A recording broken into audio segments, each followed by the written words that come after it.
Oke, teman-teman sambil menunggu slide-nya ya, perkenalkan nama saya Arif Nugraha. Jadi saya ini kebetulan memang teman dari Bro Eka atau Pak Eka atau Om Eka. Semenjak dulu waktu zaman masih sama-sama kerja di HSBC di tahun 2000 berapa tuh ya, 2006 ya Kak ya, gitu ya.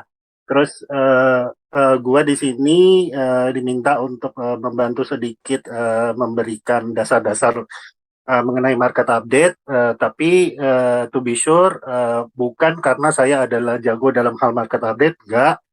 Teman-teman boleh tahu di sini di grup ini banyak banget orang-orang yang udah jauh lebih berpengalaman dan lebih jago dari saya.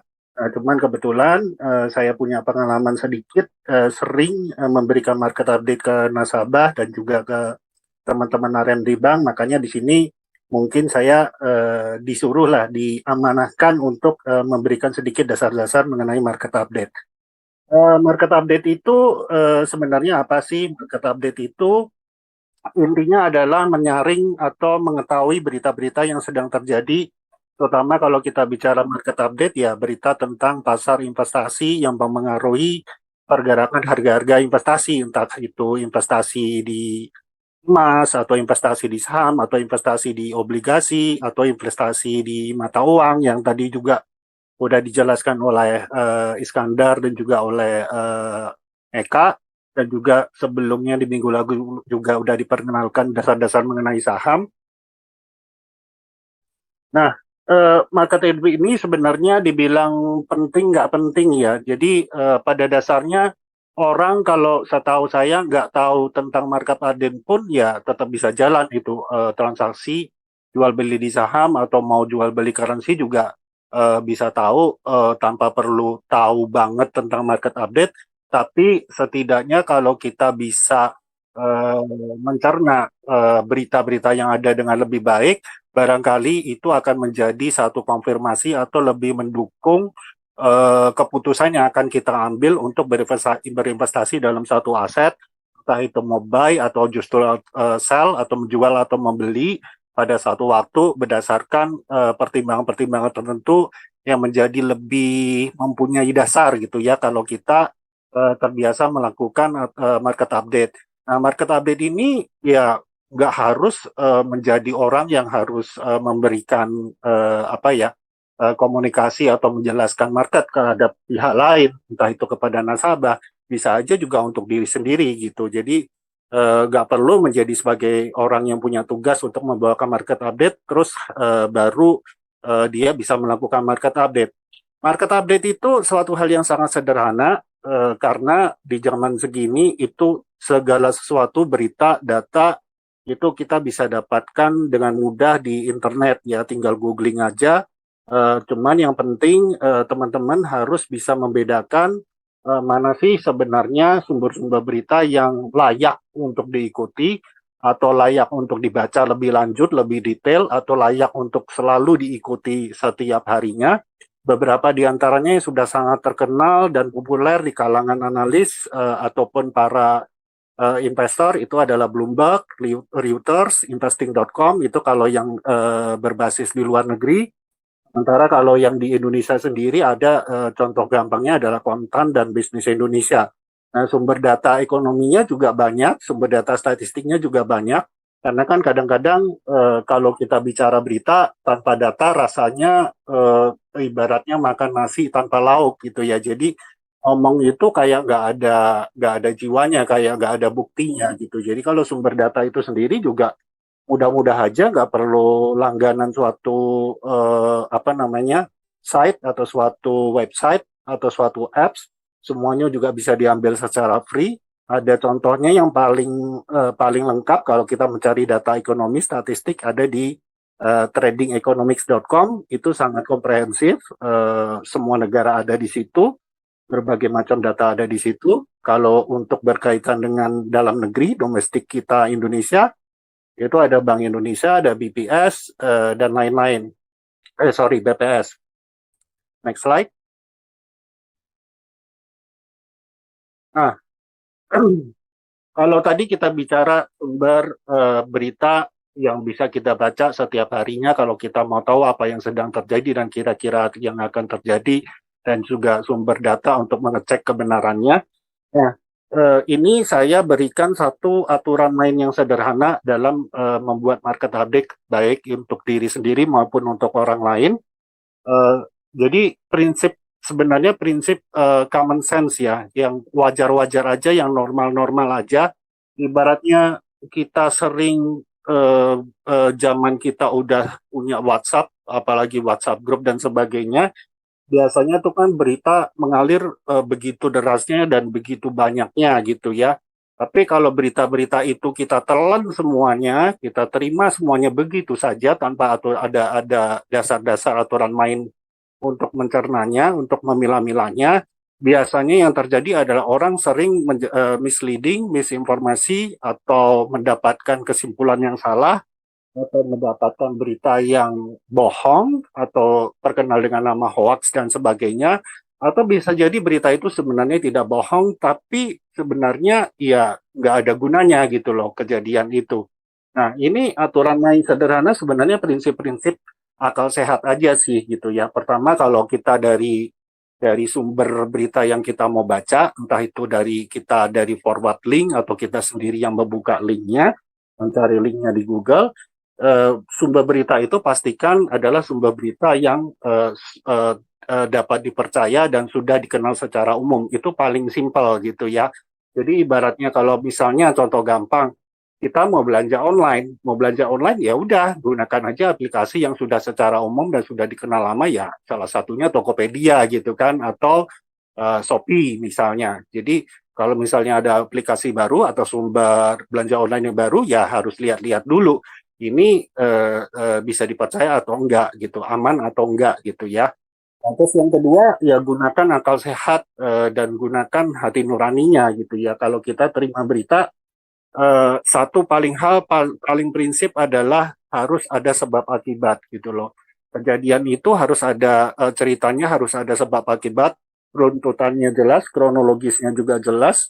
Terus kalau dibaca-baca tuh rasa-rasanya nggak ada yang aneh, dan kita harus bisa membedakan juga apakah berita ini terkait suatu fakta ataukah opini. Kalau misalnya opini ini opininya siapa? Orang ini orang yang sudah biasa memberikan opini atau tidak, yang biasanya opininya sering didengar atau tidak. Kalau misalnya sudah sering mendengarkan opini pun juga harus dibedakan. Biasanya opininya ada benarnya atau lebih banyak salahnya gitu ya. Jadi lakukan filter, lakukan pengkriteriaan untuk membeda-bedakan sumber berita mana yang mau kita baca, sehingga kita juga nggak salah membaca, nggak terlalu banyak membaca, nggak juga menjadi salah mengambil kesimpulan atau salah menganalisa. Nah, kemudian juga lakukan berikan bobot prioritas terhadap berita. Jadi kalau kita misalnya klik nih Bloomberg atau klik Reuters atau klik Kontan, berita itu kan banyak banget gitu ya, dalam satu halaman itu masih ada, bisa next biasanya 10 halaman dan sebagainya dan seterusnya. Nah, pilih berita-berita mana yang mau dibaca, yang kira-kira signifikan, yang kira-kira merupakan satu news story atau merupakan satu konfirmasi dari kejadian yang sudah menjadi ekspektasi sebelumnya. Berikan bobot, nggak usah semuanya dibaca begitu saja, karena kalau semuanya dibaca begitu saja, saya jamin teman-teman semua juga akan kebingungan mau menyimpulkan apa gitu kan, karena terlalu banyak yang dibaca, nggak ngerti akhirnya ceritanya mau kemana. Simpel-simpel aja, contohnya misalnya kalau kayak kondisi sekarang, apa sih yang bisa memproduksi vaksin, berapa kemampuannya dia, secepat apa dia memproduksi vaksin sehingga menjangkau populasi dunia ini akan seberapa waktu lebih cepat ketimbang kalau tadinya dia belum di-approve dan sebagainya. Kemudian contoh kayak misalnya vaksinnya yang dikeluarkan oleh Pfizer kemarin, itu sudah mulai didistribusikan di Amerika, kemudian bisa memproduksi kalau nggak salah sekitar 10 juta atau 1 juta dalam beberapa waktu dekat, sehingga akan lebih cepat mencapai populasi Amerika secara keseluruhan. Tapi kemudian ada minor report seperti efek samping terhadap yang ditemukan beberapa waktu sebelumnya, dan ternyata efek samping itu teridentifikasi hanya muncul pada orang-orang yang memiliki alergi terhadap makanan dan minuman. Lalu kemudian kira-kira kalau ada efek samping seperti itu, misalnya apakah vaksin itu akan tetap dapat diteruskan atau bagaimana, tinggal ikuti saja beritanya dan tinggal gunakan juga akal sehatnya. Nah, kemudian yang nggak kalah penting dan orang mungkin jarang menggunakan, yaitu adalah histori atau sejarah gitu ya. Jadi berbicara market saat ini, berbicara ekonomi saat ini, yang banyak analis mengatakan sekarang ini adalah early expansion gitu, adalah early dari ekspansi, adalah awal dari pertumbuhan ekonomi setelah krisis yang dipicu oleh pandemi corona. Kita juga tinggal cek sejarah-sejarahnya gitu. Sejarahnya krisis itu pernah terjadi kapan saja, triggernya apa aja, berapa lama, tanda-tandanya seperti apa. Jadi kita bisa mencari apakah ada kemiripan dengan kejadian seperti dulu atau tidak gitu. Sehingga kita bisa membedakan lebih akurat gitu, kurang lebih apakah benar yang dikatakan sekarang ini memang krisis sudah selesai, sudah mulai pertumbuhan awal ekonomi, apakah tanda-tandanya juga sesuai seperti sejarahnya juga dan sebagainya. Jadi kita menjadi orang yang terbiasa mengolah berita, membaca berita itu terorganisir, kurang lebih seperti itu ya, terorganisir dan mengacu pada satu tujuan, dan tujuan endingnya adalah kita untuk bisa menjustifikasi segala keputusan investasi kita dengan lebih baik dan lebih cepat, mengurangi, meminimalisir kesalahan-kesalahan investasi yang kita ambil. Nah, kemudian yang nggak kalah penting lagi gitu, dan ini kalau saya boleh berpendapat, kalau di teman-teman perbankan, kebetulan saya masih kerja di bank, itu banyak yang miss dalam satu hal ini, yaitu konsep dasar teori baik ekonomi maupun investasi. Jadi kalau tanpa memahami apa konsep dasar ekonomi, atau salah satunya adalah siklus ekonomi gitu. Ekonomi itu kan memiliki siklus ekonomi sehingga bisa membedakan the past, apa yang sudah kejadian itu kayak apa, sebenarnya kita berada dalam posisi apa sekarang, dan esoknya ekspektasi kita harusnya ekonomi itu akan seperti apa. Itu biasanya akan lemah kalau kita tidak memahami sedikit saja konsep dasar mengenai teori ekonomi dan investasi. Nggak perlu sampai jadi seorang ekonom, nggak perlu sampai jago-jago kayak Ibu Sri Mulyani misalnya contohnya, nggak perlulah jago sampai segitu, cukup tahu dasarnya aja, dan itu semua ada kok di Google, di Wikipedia deh, kalau mau gampang. Wikipedia itu Wikipedia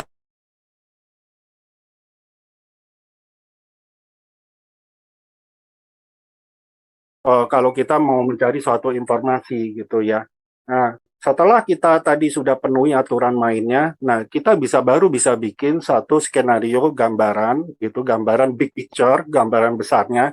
Sebenarnya kejadian sekarang ini apa sih gitu. Kita bisa memberikan label dengan lebih tepat, lebih akurat, dan lebih bisa dipertanggungjawabkan, sehingga kita sendiri juga melakukan investasinya juga lebih pede gitu ya. Jadi kalau ibaratnya sekarang ini kebanyak sekali nasabah atau teman yang tadinya nggak pernah main saham, tiba-tiba ingin main saham, nah itu biasanya mereka juga udah mulai paham tuh bahwa sekarang ini kondisinya adalah sudah mulai membaik atau mulai recovery.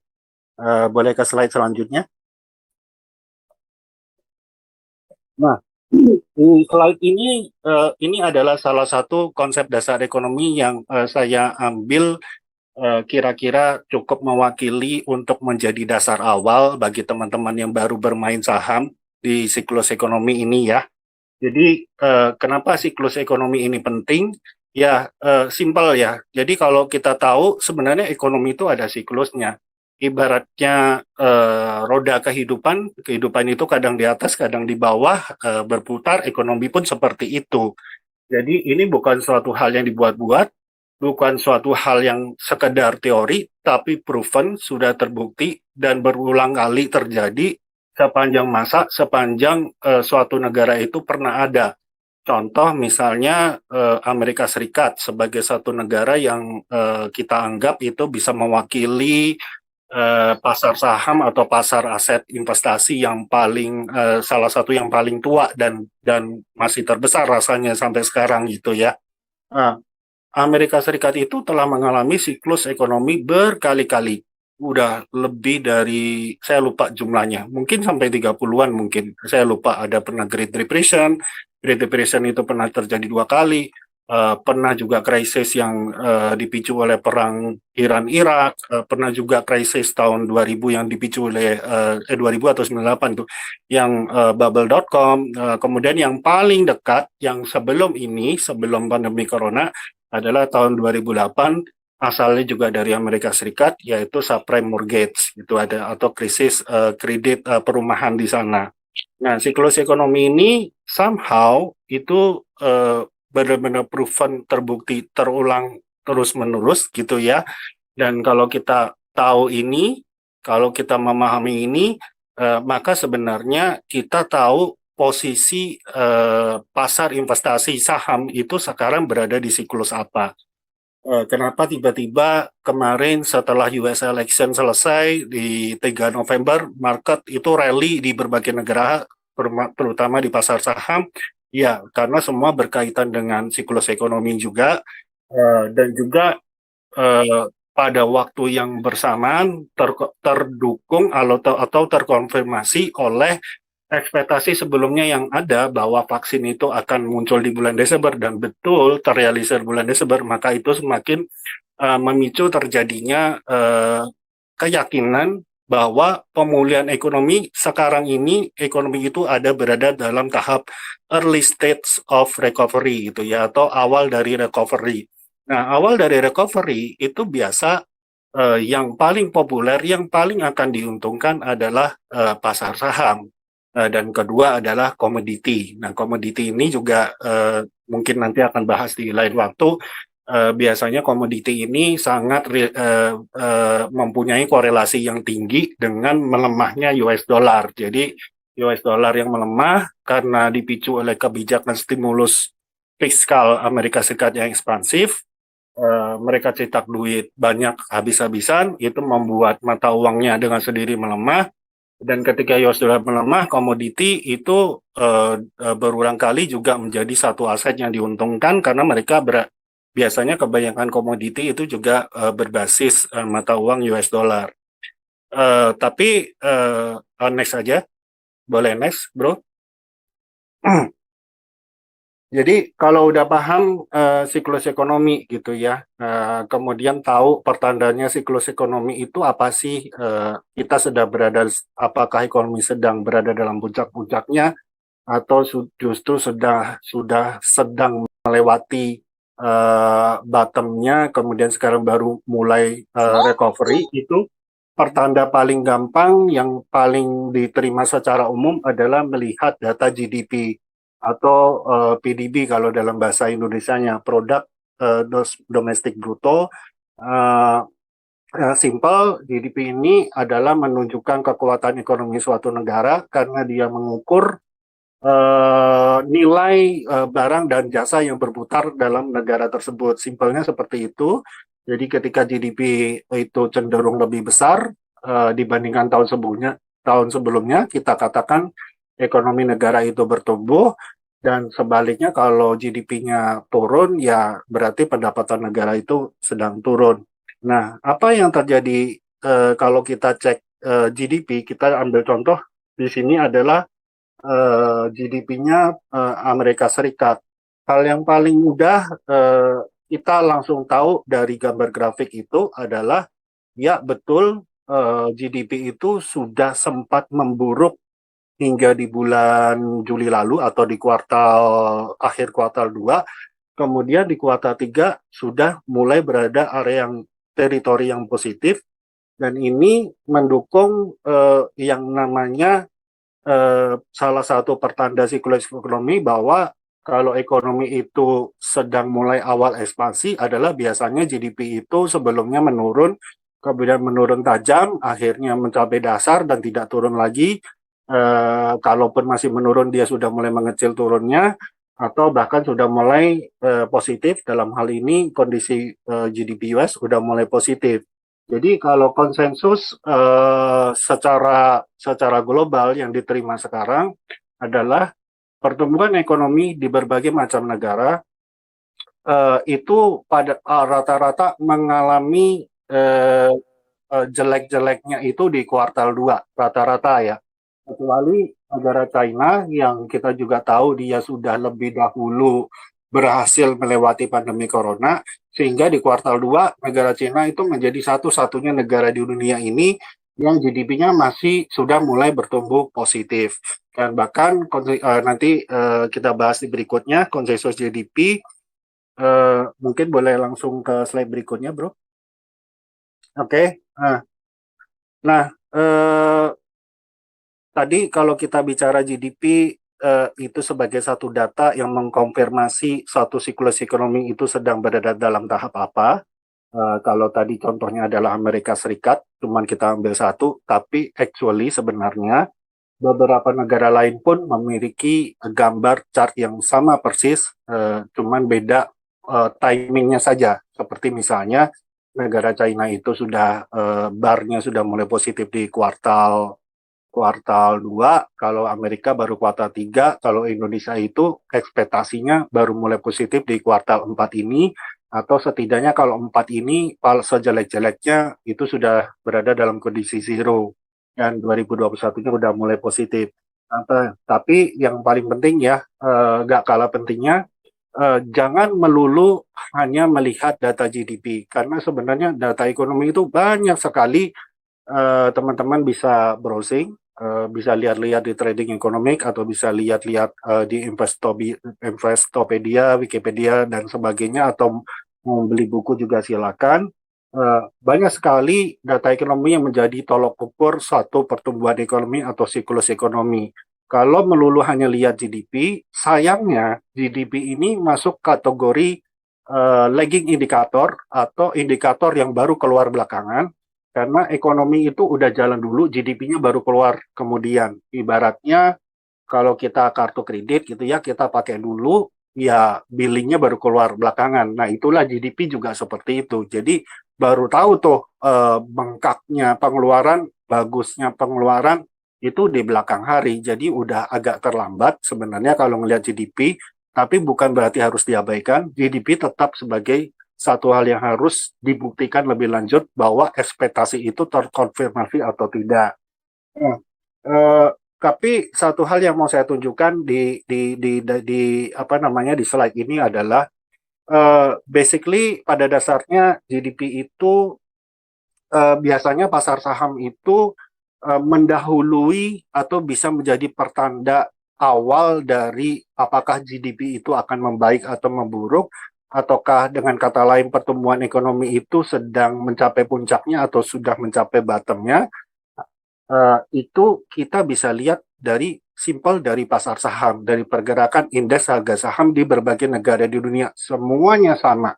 Saya pernah membuat slide yang sama, saya buktikan, saya tunjukkan Korea Selatan, Taiwan, China, Eropa, semuanya memiliki ciri yang sama.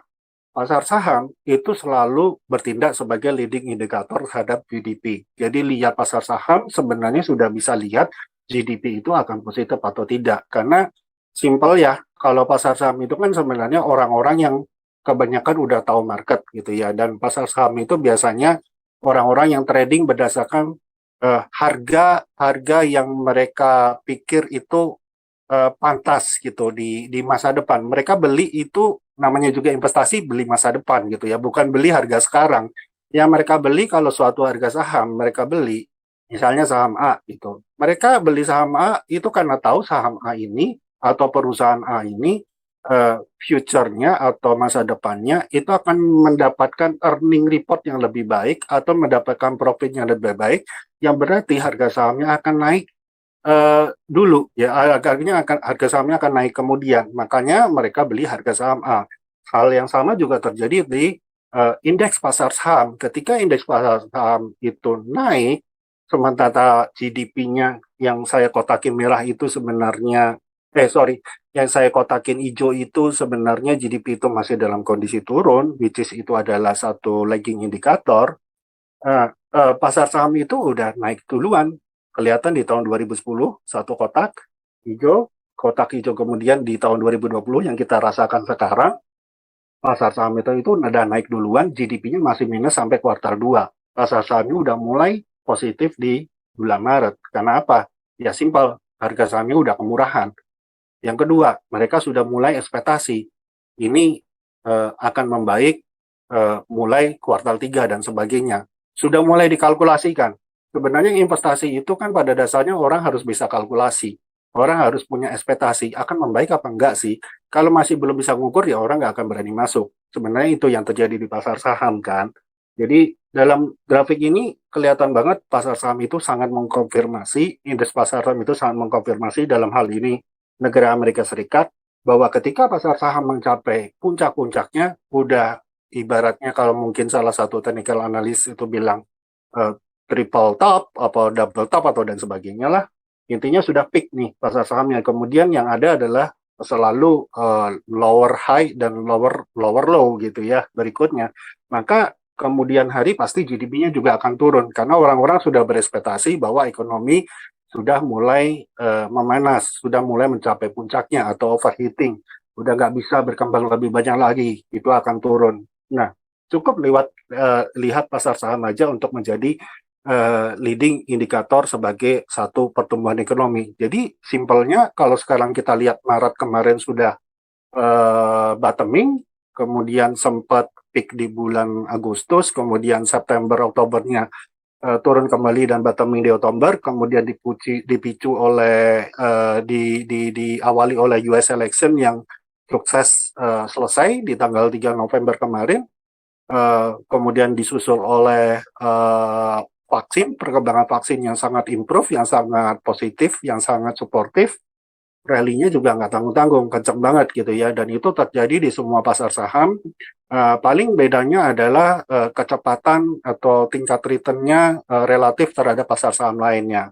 Jadi dalam kesempatan lain mungkin kita bisa tunjukkan juga dalam kondisi sekarang pasar saham yang duluan lebih recovery di pasar saham dunia ini adalah pasar-pasar saham yang ada di Asia Pasifik, terutama di apa namanya diawali oleh Korea Selatan, Taiwan, kemudian disusul oleh Indonesia dan kawan-kawannya termasuk India gitu ya. Itu rally-nya gak nanggung-nanggung. Kalau bisa dibandingkan dalam chart to chart dalam satu area, itu akan kelihatan bahwa pasar saham US market itu tertinggal compare to pasar Asia Pasifik gitu ya. Slide selanjutnya.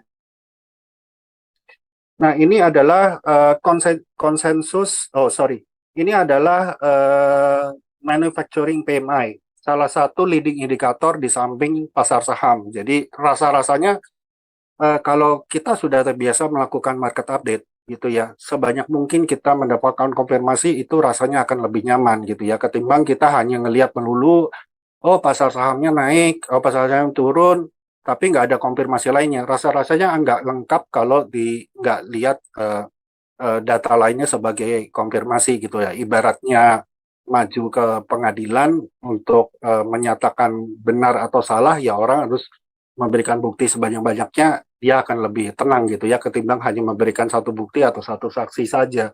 Nah, dalam hal ini yang bisa dipilih salah satunya adalah manufacturing PMI.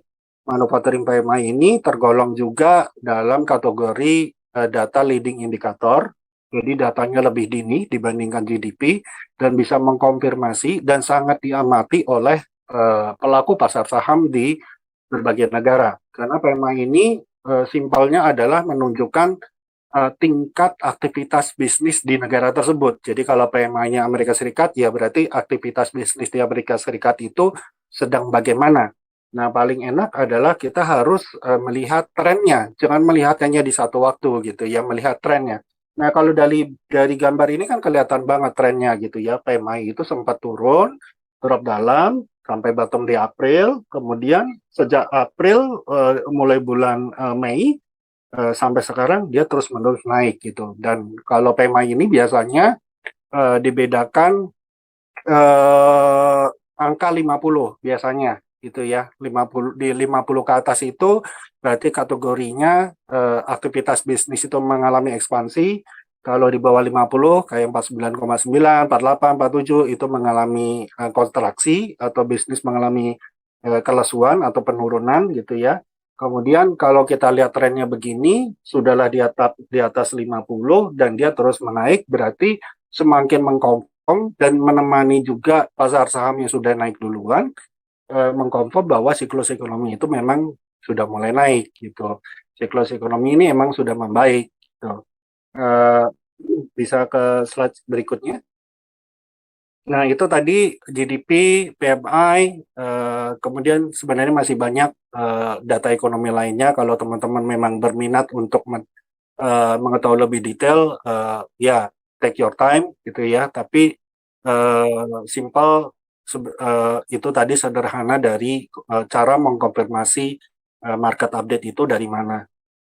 Ini adalah konsensus yang diterima pasar saat ini dan dibuat oleh salah satu institusi yang sering memberikan analisa pasar yang cukup terpercaya dan cukup diikuti oleh para pelaku saham, itu Morgan Stanley.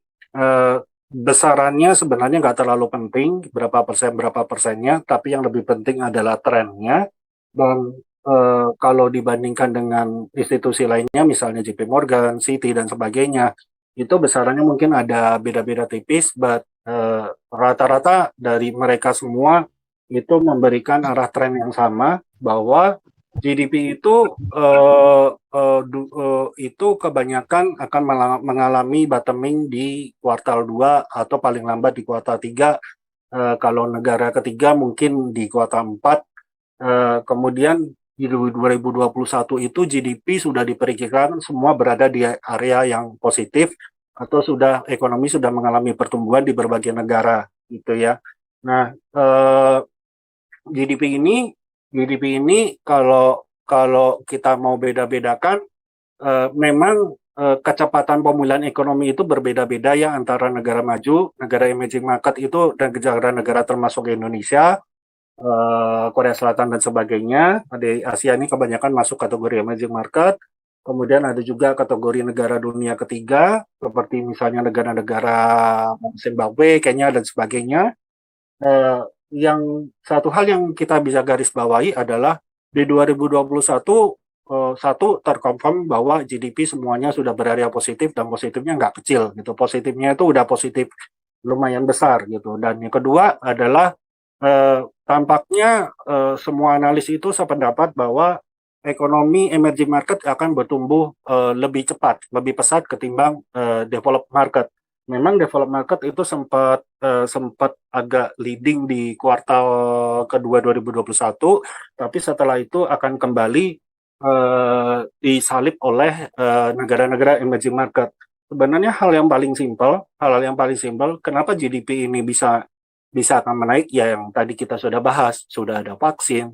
Kalau sudah ada vaksin kan berarti orang udah mulai pede konsumsi, udah mulai pede untuk investasi gitu ya. Jadi kalau saya ingat, saya ambil contoh satu nasabah aja. Nasabah ini tadinya punya US dollar sekian ratus ribu gitu ya.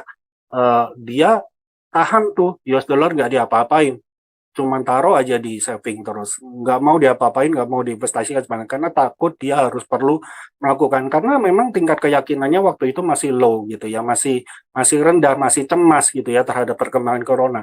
Tapi ketika sekarang vaksin sudah keluar, bahkan dia sudah bilang ke kita gitu loh, ini saya sekarang sudah mulai dapat proyek nih, jadi orang-orang nih udah mulai optimis nih, ya kan. Jadi yang duit yang tadinya disimpan-simpan buat jaga-jaga, sekarang diinvestasikan. Saya mau investasi, kamu punya reksadana US dollar apa gitu kan, dan mana yang bagus menurut kamu. Nah, itu berarti adanya vaksin ini adalah satu bukti nyata bahwa keyakinan investasi dan keyakinan konsumsi itu sangat menaik. Bahkan Ibu Sri Mulyani itu 1 bulan lalu di Metro TV itu pernah ngomong gitu di Prime Talk, dia bilang bahwa kunci yang bisa menjadi game changer dari pertumbuhan ekonomi itu adalah adanya vaksin.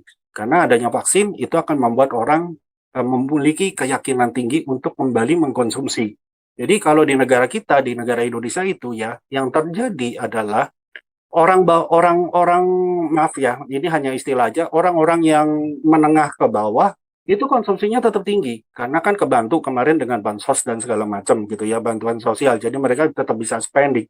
Tapi orang-orang yang kriteria menengah ke atas itu nggak nggak mau konsumsi banyak-banyak, mereka lebih banyak saving gitu, lebih banyak menyimpan buat jaga-jaga gitu. Karena orang-orang ini adalah orang yang masih cemas gitu, masih khawatir dengan adanya perkembangan corona. Tapi begitu ada vaksin, maka orang-orang yang dalam dalam kategori level menengah ke atas ini akan spending max, akan belanja lagi dalam jumlah banyak, akan kembali mengkonsumsi, yang punya usaha juga berani lagi mulai buka usahanya. Bahkan kalau teman-teman ikutin di TV, di television, itu sekarang itu yang ada bukannya rebutan apa, yang ada bukan rebutan bansos tapi rebutan vaksin gitu ya. Pengusaha aja pengen bayar gitu. Udah, saya bayar sendiri vaksin untuk apa, karyawan-karyawan saya bayar sendiri nggak apa-apa, vaksin mandiri nggak apa-apa gitu ya.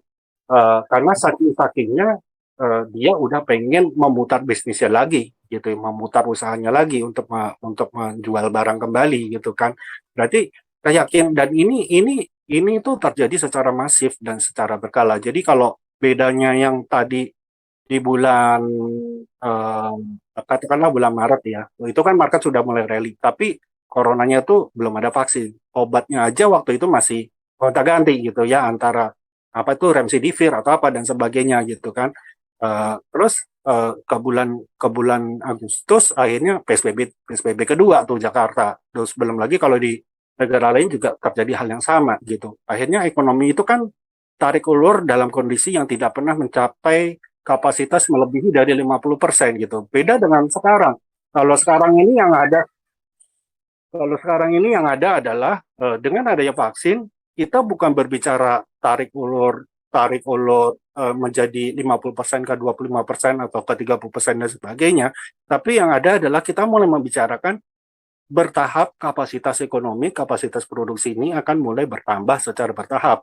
Dari 30 ke 40, kemudian ke 50, ke 60, sampai semuanya akhirnya tervaksin dan semuanya bisa melakukan aktivitas ekonomi tanpa harus khawatir dengan apa namanya, adanya virus gitu ya. Boleh boleh ke slide berikutnya. Oke, jadi ini mungkin beberapa catatan kejadian-kejadian penting yang kita filter saja gitu, jadi nggak semuanya kita ambil. Salah satu yang menjadi game changer atau menjadi perubahan ekonomi dan juga market dalam hal ini terutama pasar saham juga termasuk currency US dollar index, itu adalah usainya US election atau pilihan presiden Amerika Serikat gitu ya. Jadi ternyata ya kalau kita lihat perilaku pasarnya dari historical, sebenarnya dari waktu-waktu itu selalu sama gitu. Ketika US election, bulan US election itu kan selalu November. Nah, bulan-bulan Agustus itu market selalu mencapai puncaknya, dan bulan September itu semua mengalami koreksi yang cukup dalam, dan Oktobernya sideways kemudian mencapai bottom. Kemudian usai Pilpres, kadang tanggal 3, kadang tanggal 4 yang marketnya mulai rally-nya, ada yang mulai tanggal 11, ada yang mulai tanggal 14, semuanya rally dengan sangat tajam gitu. Jadi historical itu proven suatu hal yang sangat berguna. Kalau kalau teman-teman mau menganalisa, jangan lupa lihat historical kejadiannya ada yang serupa atau enggak, dan itu sekarang terulang kembali. Dan satu hal yang menjadi catatan penting sekarang adalah presiden yang terpilih itu adalah Joe Biden. Nah, Joe Biden ini kenapa itu menjadi catatan penting? Bukan karena Joe Biden itu lebih baik dari Trump atau tidak, bukan masalah itu, tapi market melihatnya Joe Biden ini lebih ramah gitu ya, lebih ramah, tidak mudi. Sementara kalau Trump itu kan sedikit-sedikit nge-tweet gitu ya, sekarang bilang ya, malamnya bilang tidak gitu. Nah, itu suatu hal yang dibenci oleh pasar gitu ya. Pasar itu kan paling benci satu ketidakpastian gitu. Jadi dia takut sekali dengan kebijakan Trump yang selalu berubah-ubah dan unpredictable gitu, sangat tidak diduga. Sementara kalau jawaban ini kita lihat lebih soft, lebih ramah lingkungan, lebih ramah terhadap pasar, karena dia cenderung akan lebih predictable juga, lebih mudah diduga dan tidak berubah-ubah. Walaupun pasar itu tidak mengharapkan ada perubahan yang signifikan terhadap kebijakan tarif yang sudah diambil oleh Presiden Donald Trump, tapi setidaknya Joe Biden akan menghindari satu kebijakan tarif baru. Nah, kenapa hal ini menjadi penting? Karena perdagangan ekonomi dunia itu bagaimanapun juga adalah salah satu kunci roda perputaran roda ekonomi. Kalau perdagangan ekonomi lebih lancar karena Presiden Amerika Serikat lebih ramah dan dia juga terkenal dari kalangan Demokrat itu adalah pihak yang lebih mengutamakan konsep multilateral atau perdagangan untuk semua, bukan bilateral. Akhirnya apa yang you beri, I akan beri ini juga gitu. Apa yang gue dapat ya gue akan beri. Kalau ini enggak gitu, dia akan pukul rata dan dia akan lebih cenderung ke WTO lagi, World Trade Organization, dan juga lebih predictable, nggak gampang berubah-ubah, sehingga perdagangan ekonomi dunia itu kita lihat akan lebih lancar, sehingga kembali memuluskan pemulihan atau recovery ekonomi itu juga lebih lebih mulus gitu ya, selain tadi sudah didorong oleh vaksin. Nah, kemudian kita lihat juga kondisi Kongres, Senat, dan juga DPR atau House Representative yang di Amerika Serikat. Komposisinya sebenarnya estimasinya itu tidak berubah dibanding kalau dibandingkan zamannya Trump, yaitu tetap Demokrat itu di DPR-nya yang akan lebih mendominasi, kemudian di Senat itu adalah Republikan. Tapi hal ini kita melihat tidak menjadi satu burden atau menjadi satu halangan, dan juga kita lihat juga sudah terbukti. Begitu Pilpres selesai, begitu tidak ada kepentingan politik untuk Pilpres, maka kesepakatan untuk mencapai kesepamahaman stimulus mau keluarin berapa dengan detail seperti apa itu lebih gampang gitu kan. Kayak senat seniornya Republikan itu McConnell itu juga udah gampang tuh gandengan dengan Nancy Pelosi jadi bosnya Demokrat di House Representative gitu kan. Cuman Trumpnya aja yang belakangan masih suka memainkan gaya politiknya yang uh, ya cenderung moody dan cenderung suka mengacak-acak gitu ya. Tapi anyway, cepat atau lambat market tetap melihat bahwa ini cepat atau lambat pasti akan usai. Stimulus akan keluar juga anyway. Jumlahnya juga akan terus berkesinambungan. Boleh ke slide selanjutnya?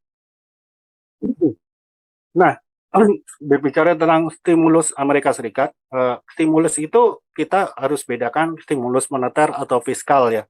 Simple, sederhananya moneter itu berarti yang mengeluarkan adalah bank sentralnya. Kalau kita bilang fiskal, yang mengeluarkan adalah pemerintahnya atau departemen keuangannya. Kalau moneter itu akan berkaitan dengan biasanya kalau tidak suku bunga ya berkaitan dengan neracanya bank sentral. Apakah neraca bank sentral itu akan dibiarkan menggemuk atau mengecil? Artinya kalau dalam kondisi sekarang US Fed atau Bank Sentral Amerika Serikat, keduanya itu ada diambil gitu ya, kebijakan moneter dan kebijakan fiskal dua-duanya dilakukan dalam situasi pandemi corona ini. Dan sebenarnya to be honest, ini juga terjadi di hampir di semua negara di belahan dunia ini, baik itu di Eropa, Korea Selatan maupun di China gitu ya. Dua-duanya dijalankan kebijakan moneter dan fiskal. Kalau di masa krisis tahun 2008 itu yang terjadi hanyalah kebijakan moneter yang ekspansif. Jadi waktu itu Bank Sentral Amerika Serikat itu memberikan atau melakukan quantitative easing atau pembelian secara masif, pembelian besar-besaran terhadap obligasi yang pemerintah yang diterbitkan pemerintah Amerika Serikat di secondary market, sehingga dengan tindakan yang dilakukan The Fed itu akhirnya orang dipaksa untuk memiliki cash ketimbang memegang obligasi pemerintah karena dibeli gitu kan. Sehingga dana atau likuiditas yang tersedia di pasar itu sangat banyak gitu. Nah, kalau sekarang ini memang tindakan yang diambil oleh Amerika Serikat itu berbeda dibandingkan dulu. Kalau sekarang US Fed ini cenderung melakukan pembelian obligasi, masih jumlahnya juga setiap bulan dalam jumlah tetap sama gitu ya ciri-cirinya. Tapi obligasi yang dibeli adalah obligasi perusahaan karena mereka mau membantu perusahaan-perusahaan yang kesulitan keuangan gara-gara pandemi corona kemarin. Kan pandemi corona bikin aktivitas ekonomi rendah, bikin orang di rumah dan sebagainya, jarang belanja, beberapa kehilangan penghasilan dan sebagainya, akhirnya konsumsi rendah, maka perusahaan-perusahaan itu banyak yang terancam gitu kan, bisnisnya tidak jalan. Nah, itu ditolong dengan kebijakan ekspansifnya moneter yang dilakukan oleh Bank Sentral Amerika Serikat sekarang. dan ini masih akan terus berlangsung, batas waktunya belum ditentukan. Sementara kalau dari suku bunga, eh, kalau dari suku bunga Amerika Serikat diperkirakan untuk saat ini ya, perkiraan konsensus pasar itu ada baru mulai menaik tahun 2023. Tapi suku bunganya itu nantinya pasti akan selalu direview dan akan mengacu, bedanya kalau kalau sekarang ini lebih mengacu kepada inflasi gitu ya. Kalau inflasinya dianggap sudah menaik terlalu tinggi atau terlalu cepat gitu, pasti dia akan mulai melakukan kenaikan suku bunga. Jadi kalau suku bunga sekarang ini kondisinya bukan, ekspektasinya bukan akan turun lagi ya. Suku bunga ini ekspektasinya adalah tetap, eh, tinggal nunggu waktunya untuk naik, tapi bukan sekarang. 2021 juga kebanyakan analis berpendapat suku bunga masih akan tetap, belum akan mulai naik, unless kecuali kenaikan harga barang itu, pertumbuhan ekonomi udah sebegitu kencangnya di 2021, sehingga mau nggak mau dia harus mengimbangi dengan sedikit naikin suku bunga. Nah, kalau dari kebijakan fiskal, ya itu bentuk yang dilakukan perusahaan, apa namanya, pemerintah Amerika Serikat sekarang adalah salah satunya memberikan dana langsung kepada jobless claim atau klaim pengangguran gitu ya. Kemudian supaya ini sebenarnya bentuknya mirip-mirip dengan bansos yang kita lakukan sekarang gitu ya, cuman teknisnya aja mereka melalui jobless claim dan sebagainya, tapi prinsip dasarnya mirip sekali dengan bansos yang dilakukan oleh pemerintah kita gitu. Jadi intinya fiskal ini mereka cetak duit, mereka mereka mengeluarkan utang baru, bil baru, uh, supaya bisa memberikan dana bantuan kepada masyarakat, supaya mereka jalan konsumsi, supaya mereka bisa bertahan hidup sampai mendapatkan pekerjaan lagi yang layak, yang tetap, sehingga ekonomi dapat tetap berputar dan pulih gitu ya. Itu kebijakan fiskal ini so far, sejauh ini prediksinya adalah cepat. Sekarang kan tinggal nunggu si Trump nih yang angin-anginan nih. Sebelum Joe Biden kita ekspektasi masih tetap akan keluar gitu ya, sebelum Joe Biden dilantik tanggal 20 Januari. Tapi nanti setelah Joe Biden bukan berhenti di situ. Nanti sekitar bulan Februari Maret diperkirakan akan kembali keluar stimulus-stimulus baru. Jadi intinya kebijakan fiskal dan moneter di Amerika Serikat itu sangat ekspansif, dan efek berikutnya itu adalah sangat mendukung. Selain pemulihan ekonomi Amerika itu sendiri, juga salah satu efeknya adalah membuat US dollar index itu konsensusnya menjadi terus melemah. Dan ketika US dollar index yang melemah itu biasanya kalau dari sejarah kita selalu mudah mencari konfirmasi bahwa itu membuat negara-negara Asia, negara-negara di luar Amerika Serikat itu lebih diuntungkan karena mereka mencari tempat-tempat baru untuk investasi, karena mata uang negara lain, tempat investasi lain menjadi lebih menarik ketika US dolar juga melemah gitu. Dan di samping tadi yang konsensus dari Morgan Stanley dan juga dari beberapa negara lain, memang kan negara Asia, negara-negara emerging market, GDP-nya itu diperkirakan akan tumbuh lebih cepat gitu. Nah, kebijakan yang lain dalam hal ini sebenarnya mirip-mirip dengan yang dilakukan Amerika Serikat. Kita tidak perlu membahas terlalu detail karena tadi rasanya dengan apa yang dilakukan Amerika Serikat, ya teman-teman udah bisa membayangkan sebenarnya kurang lebih itu juga yang terjadi di negara-negara lain, termasuk di Indonesia. Cuman bedanya kalau uniknya di negara Indonesia ini, kemarin di tahun ini itu ada yang namanya burden sharing gitu ya. Jadi pemerintah ini untuk mencari uang bukan menjual surat utang ke apa namanya, ke pasar global, bukan ke negara lain, bukan ke investor lain, tapi Bank Indonesia yang beli gitu. Jadi sebenarnya ceritanya sama-sama cetak duit ya. Sama-sama cetak duit dengan Amerika Serikat tadi, cuman bedanya kalau sekarang cetak duitnya ini ditanggung oleh si bank sentralnya. Jadi neraca neraca bank sentral kita yang membengkak gitu. Nah, yang akan menjadi pertanyaan tanda besar adalah apakah hal serupa akan dilakukan kembali di tahun 2021? Kebanyakan orang sih berpendapat enggak, karena itu sesuatu yang tidak perlu dilakukan sebenarnya. Apalagi dalam kondisi 2021 yang GDP kita diperkirakan sudah bertumbuh lebih baik, pengendalian corona juga udah lebih baik, vaksin juga udah ada, kemungkinan besar kita gampang jual surat utang ke negara-negara lain gitu. Jadi, tapi itu akan menjadi suatu hal yang akan terus diobservasi. Mulai ke slide selanjutnya. Nah, ini singkat saja ekspektasi pasar, tiga hal yang penting kalau kita berbicara market update, yaitu kebijakan ekonomi, vaksin dan pengendalian corona, juga aset investasi. Kalau kita bicara kebijakan ekonomi, di negara manapun semuanya dalam kondisi ekspansif. Kalau kita berbicara vaksin, cepat atau lambat semuanya akan tervaksin, berarti kita berbicara yang namanya ekonomi semakin terbuka secara bertahap, kapasitas produksi terbuka secara bertahap, mencapai kondisi, akan kembali mencapai kondisi 100% cepat atau lambat. Ya, betul, corona sekarang kasus barunya mulai meningkat lagi, apalagi kalau kita lihat di Amerika Serikat, di Eropa, dan bahkan Korea Selatan itu juga case barunya lebih dari 1.000 per hari sekarang. Juga melakukan sedikit pengetatan, begitu pula juga negara kita yang kalau nggak salah angkanya 6.000 per hari ya, 6 ribuan per hari, walaupun ya plus minus lah kalau kita bicara deteksi corona itu kan sebenarnya berbicara juga kemampuan kita menyediakan atau menyediakan alat-alat rapid testnya gitu kan. Tapi anyway, so far kita masih percaya bahwa angka-angka ini cukup representatif menunjukkan bahwa pengendalian itu sedang membaik atau sedang memburuk. Rasa-rasanya kekhawatiran di dunia ini tidak terlalu khawatir ya terhadap kasus baru yang mulai meningkat lagi ini.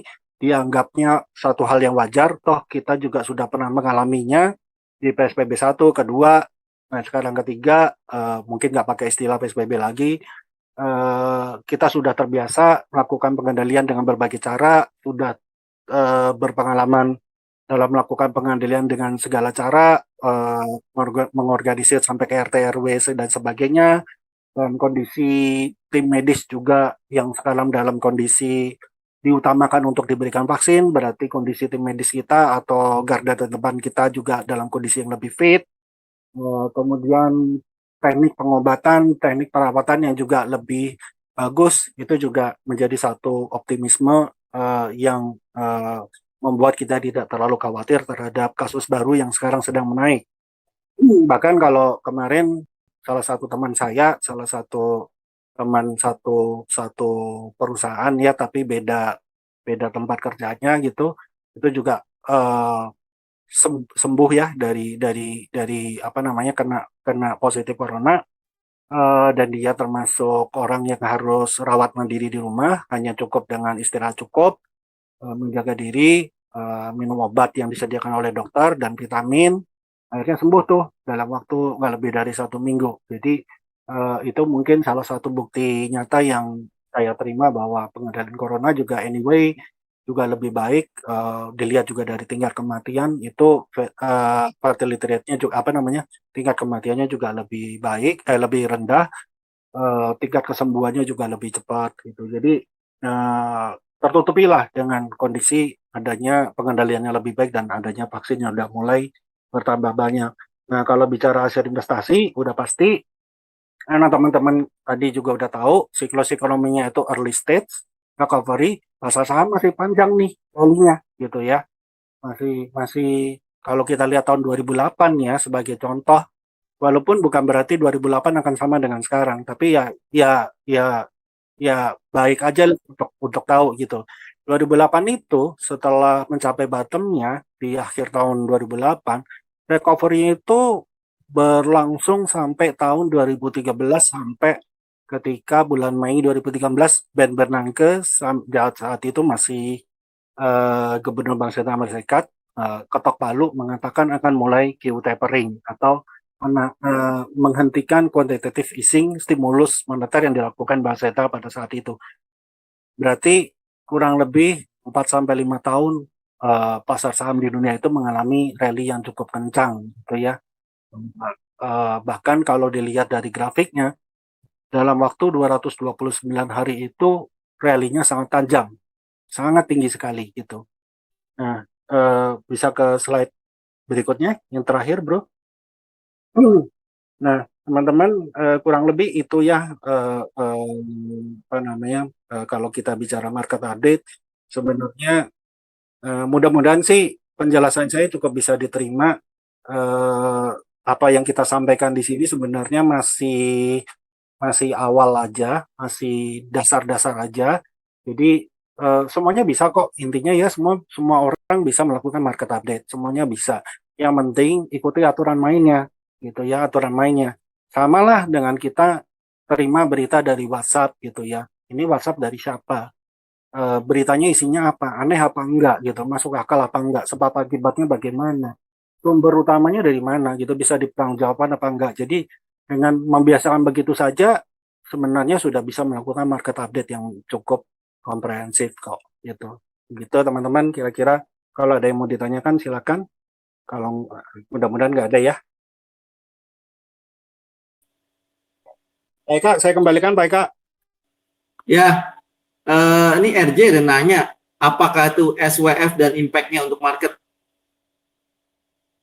SWF, Jadi, gue ya, ya, gue lupa SWF itu apa ya? Oh, Sovereign Wealth Fund ya. Sovereign Wealth Fund ya, Wealth Fund ya. ya itu mirip Sovereign. FDI juga ya. Iya, iya, iya, iya, iya. Gua agak terus terang gue agak lupa detailnya SWF itu ya. SWF ini sebenarnya hal yang positif tapi debatable sih, masih masih diperdebatkan manfaat dan sebenarnya berguna apa nggak berguna sih. Tapi instead of SWF sih, gue lebih lebih sebenarnya lebih melihat game changernya itu kepada omnibus law. Tadi gue nggak angkat di sini ya. Omnibus law itu sebenarnya game changernya negara kita. Di mana omnibus law itu singkatnya adalah mempermudah, mempersingkat, memangkas banyak sekali aturan yang tumpang tindih, menutup banyak pintu yang tadinya harus diketok-ketok, tinggal cukup satu pintu bagi siapapun yang mau melakukan investasi dengan membuka pabrik di negara kita. Jadi itu akan sangat membuat FDI atau foreign direct investment itu kencang, dan saya lupa sih angka detailnya ya, tapi yang antri itu udah banyak yang mau masuk gitu ya, yang dari Korea Selatan, dari Arab, even terakhir itu kan rumornya kan Tesla diundang ya sama Pak Luhut ya untuk melakukan investasi untuk buka pabrik di sini juga. Tapi yang sudah pasti akan buka tuh udah banyak, udah ngantri yang semenjak Omnibus Law masih dalam pembahasan itu banyak. Jadi at the end, sebenarnya Omnibus apa namanya 2021 itu salah satu game changer selain vaksin, kita itu punya Omnibus Law yang bikin negara-negara investor-investor asing itu buka pabrik banyak nih di negara kita. Akhirnya lapangan kerja akan lebih banyak juga, dengan sendirinya konsumsi juga akan kuat. Terus kalau dari sisi belanja pemerintah, nanti di tahun 2021 itu pemerintah akan perbanyak lagi di infrastruktur project. Jadi kalau di tahun ini yang tadinya sempat infrastruktur mau digenjot, akhirnya terpaksa dipangkas, dikurangi, dialihkan ke menjadi bansos gitu ya, menjadi bantuan sosial salah satunya. Nah, 2021 kembali menjadi prioritas. Nah, kita tahu infrastruktur kalau makin banyak proyek, makin banyak lapangan pekerjaan, makin banyak juga akses-akses yang bisa dilalui sehingga memperlancar bisnis, memperlancar orang-orang untuk buka pabrik dan sebagainya. Sebenarnya itu game game changer. Kalau SBF sendiri, kita nggak, terus terang nggak terlalu banyak bahas di market update ya, nggak terlalu banyak kayak satu hal yang ya mau dibilang punya impact langsung. Kita masih susah melihat impact langsungnya dibandingkan omnibus law. Mau dibilang ada gunanya kok kayaknya ya masih debatable lah gitu. Nggak tahu kalau menurut TK gimana Kak? Oke, Gue ini sih, gua pas kebenaran udah buka kontan nih. Gua wah, cuman gua udah buka kontan mengenai si SWF. Sekitar sekilas yang gua akan ambil adalah sekarang sudah ada beberapa negara menyampaikan ketertarikan antara lain Amerika, Jepang, UEA, Arab Saudi dan Kanada. Di luar yang tadi ada beberapa PT-PT-nya langsung yang diundang, misalkan kayak Tesla. Oke, contoh simpelnya gini, Ombudsman Law ini harus disahkan dulu. Kalau nggak bisa, kalau ini tidak disahkan, maka nggak guna SWF ini. Kenapa SWF ini lo bisa berjalan, tapi untuk rekrutmennya itu susah, jadi nggak jalan. Makanya ombudsman law ini dijalankan dulu, baru ini disahkan seperti itu. Oke, kalau untuk mengambil contoh, saya ngambil contoh nih ya, kejadian di tahun sekitar 2002-2003. Pada saat itu China belum segede sekarang dan belum sekeren sekarang. Mungkin negara kita itu mengaca ke sana. Pada tahun itu banyak sekali kalau kita ingat, beberapa pabrik relokasi ke China. Setelah gue punya nasabah dan gue tanya sama dia, kenapa sih lu pindah ke sana? Nah, syarat dari China simple, very simple. Kalau lu mau membuat pabrik di kita, maka tanahnya lu butuh berapa, kasih tahu. Gue akan kasih lu pakai sekian tahun. Syaratnya cuma satu, pada saat pabrik lu sudah terjadi dan sudah terbikin, sudah selesai jadi nih, maka orang-orang lokal yang menjadi karyawan lu itu minimum let's say 40%, 50%, 60%. Oke, di luar semua itu ada lagi yang satu yang mereka harus mereka harus setuju dan mereka harus approve, itu adalah yang mirip dengan PLN kita yang kita sebut tuh BOT, Build on Transfer. Jadi kalau pabrik ini sudah berjalan sekian lama, let's say 20 tahun, 30 tahun, 40 tahun, maka si pabrik ini akan menjadi milik dari pemerintah. Nah, dengan harapan gini, pada saat lu pindah ke negara ini, lu udah ada transfer, at least lu akan pakai, kita punya tenaga kerja 30-40%. Oke, jadi karyawan kita tuh penganggurannya berkurang. Itu nomor satu.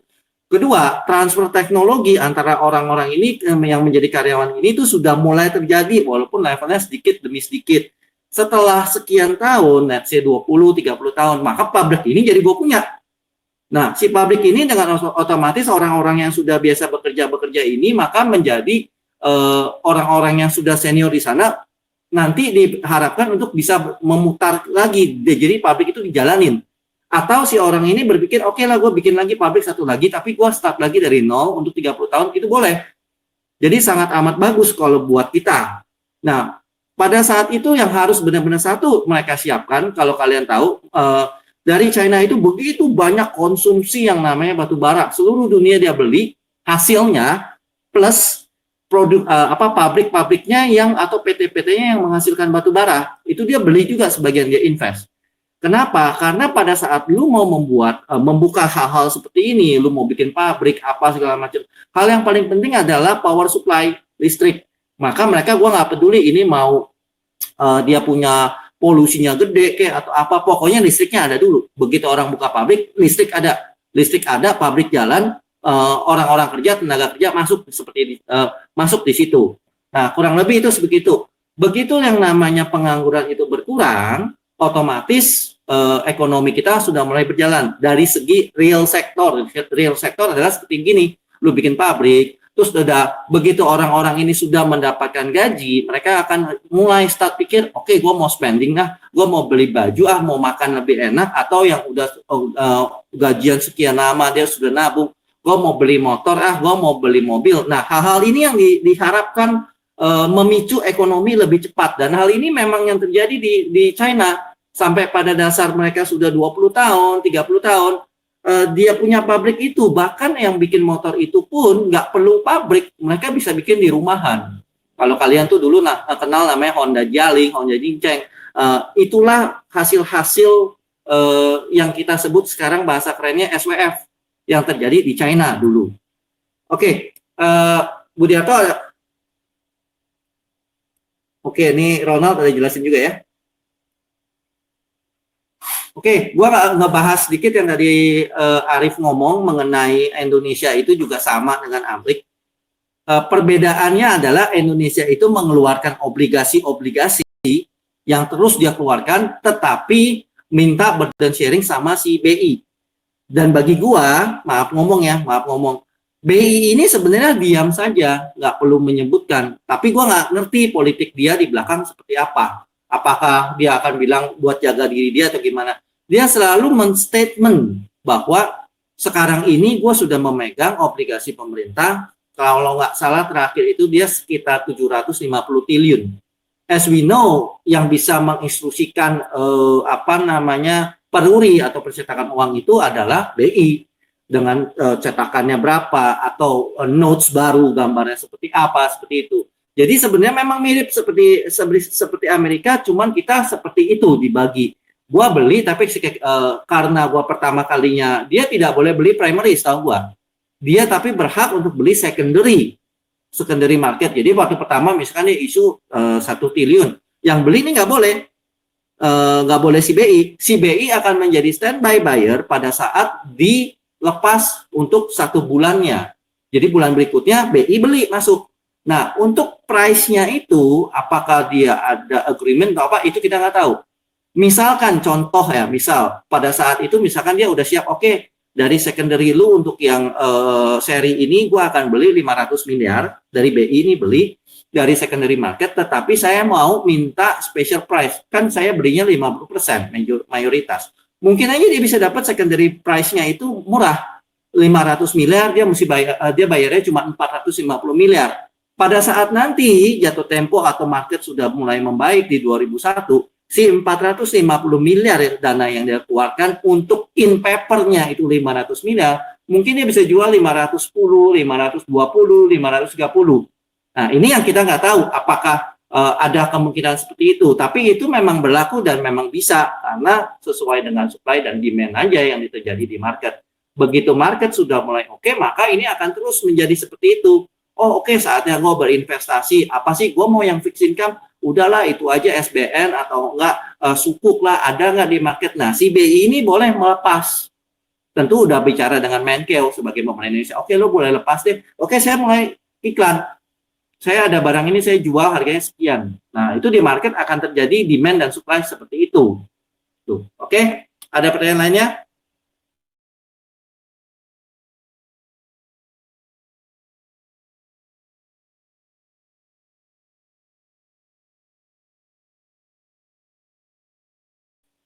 Oke, satu hal yang saya sebutin sekarang ini ya, kenapa sih kita kemarin itu pertama kita ngomong saham, kedua terus kita ngomong forex, terus kenapa kita fixed income, kenapa ini ada market update, biar kita ini bisa melihat bahwa sebetulnya semuanya itu ada konektivitas dan memang harus melihat secara semuanya. Belum lagi kalau kita lihat dari yang lain, dalam arti kata misalkan kita ngelihat market Asia, market Eropa, market Amerika.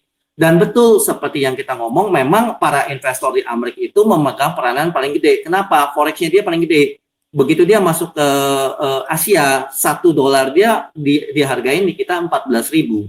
Jadi itu pada saat satu orang atau satu PT itu atau satu fund manager menentukan, oke, saya mau masuk ke Asia. Kenapa saya mau masuk ke Asia? Karena saya harus diversifikasi. Portofolio saya udah terlalu banyak nih di Amerika dan ini udah cuan.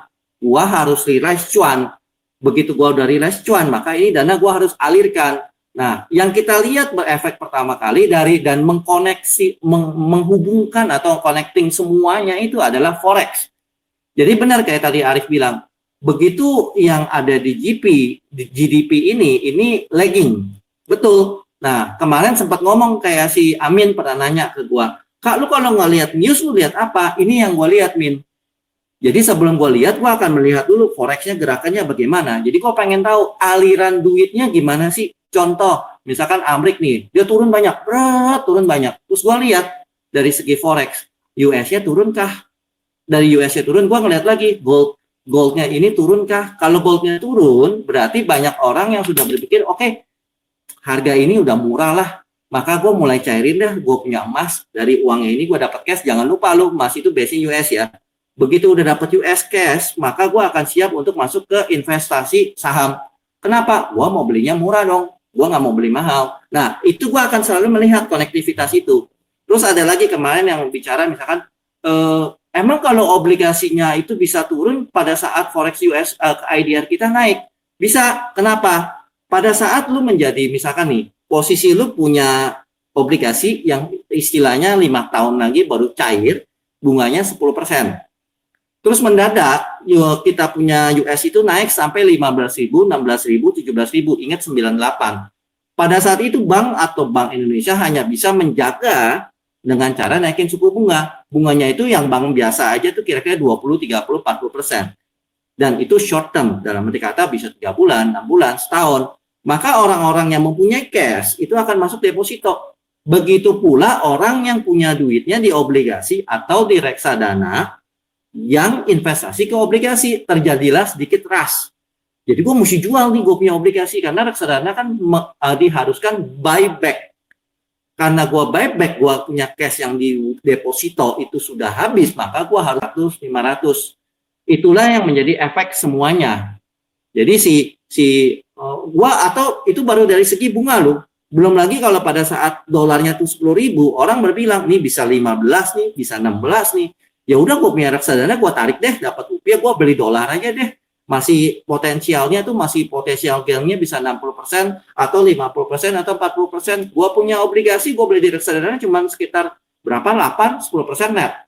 Jadi hal-hal ini yang berhubungan. Kenapa kita mau melihat semuanya bisa melihat, oh ini hubungannya begini. Ini hanya internal Indonesia. Tapi kalau Amrik berubah, Indonesia pasti kena. Pada saat Indonesia itu sudah cuan tinggi indeksnya, otomatis harus ada langkah yang namanya profit taking. Nah, ingat yang invest di Indonesia itu bukan hanya orang Indonesia, banyak orang asing, baik sesama Asia, sesama Eropa, dan paling banyakan itu dari Amerika. Mereka base-nya itu US. Ingat pada saat US-nya dia dikonversikan mungkin 15.000. Pada saat rupiahnya kita menjadi 13.000 atau 12.000 atau 10.000, berarti nih orang kalau di 10.000 dia sudah mendapatkan profit 5.000 per US dollar. Nah, itu akan menarik, attract dia untuk menjual asetnya di saham, balik lagi ke US dollar. Apalagi kalau dia lihat Amerikanya udah turun. Gitu. Jadi konektivitas ini yang harus kita buka ke teman-teman semua. Oh, ini toh berhubungan gitu. Kita tidak berharap bahwa lebih mantep lah, kita lebih jago. Enggak, kita hanya sharing. Biar mata kita sama-sama. Kadang-kadang gue juga lupa, gue mau lihat ini kok ini lupa. Kadang-kadang Arif juga bisa lupa. Terus gue ingetin Arif, atau Arif ingetin gue, atau Is ingetin gue. Kita di sini adalah untuk men-share apa yang kita tahu gitu. Oke? Ada yang pertanyaan sebelum kita selesaikan? Thank you.